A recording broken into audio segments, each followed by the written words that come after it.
word that grabbed hold of your heart.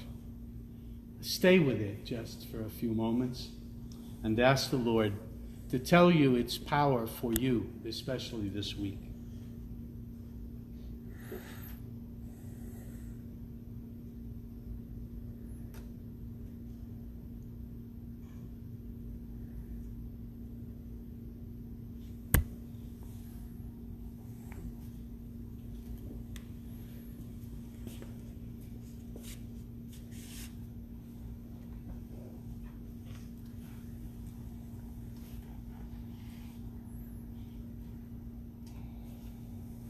The Passionist scripture scholar, John Collins,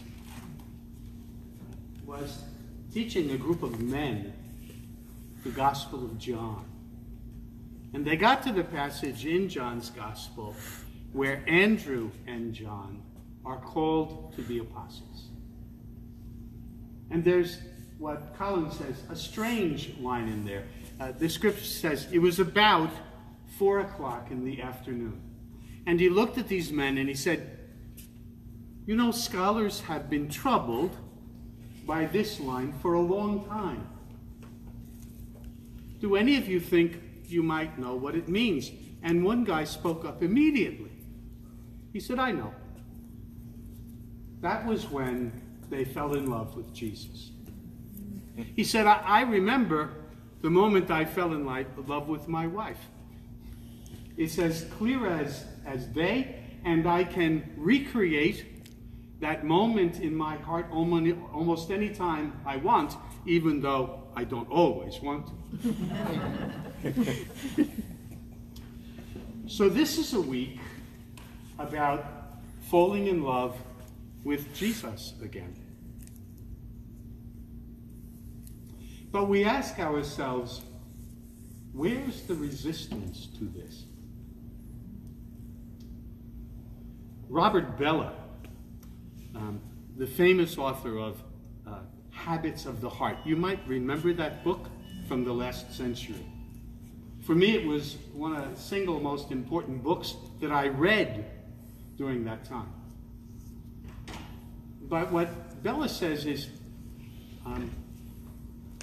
individualism is one of the biggest things in our culture that gets in the way of loving anybody unconditionally. Because we want to be successful. We want to be in charge. We want to be in control. And you know, when that happens in an important relationship, somebody has to lose. And when somebody loses, the relationship begins to struggle. And so he says, I think there is a response. And I want to suggest that it might be ours this week. He said, get in touch with your inner immigrant, your inner refugee, the powerless part of you, the needy part of you, the desperate one. And he says, if you do this, you might have some insight about why immigrants are so faithful to their faith tradition, because they realize that they're a community of believers and that they need one another. And when we get into our own individualism, we forget how needy we are. G.K. Chesterton wrote about this with regard to St. Francis of Assisi. He said, what pulled me into the mystery of Francis's faith was that he believed he was in debt to everyone and everything. And that's the great challenge of this week, and of falling in love again. When we begin to realize that we're in debt to one another, in debt to this broken community of believers, this group of failures, this group who are struggling but who are needy, and we join hands in faith, we begin to fall in love with one another again and fall in love with the Lord. Pope Francis has offered us an extraordinary set of criteria for this week. I don't know how much of it you've seen. But on Holy Thursday, once again, he will go to a prison south of Rome. And he will wash the feet of prisoners, women and men. Remember when he first did that? How uncomfortable people were because it's the apostles whose feet you're supposed to wash. But and his response was very simple and very direct. Jesus came because it was the sick who needed a physician. And my role is to be, like Jesus, a physician in the world. And so I need to go to those who are struggling and to wash their feet and to remind them of their own dignity. And then on Good Friday, he'll leave the Stations of the Cross in the Colosseum.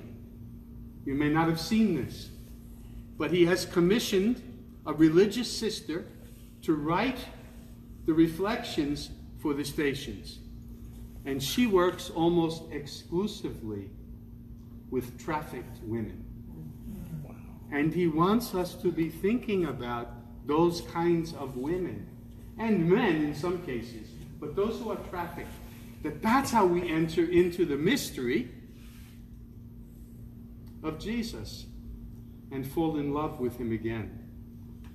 And you may have seen this yesterday, but at least if you look at the internet, you saw it.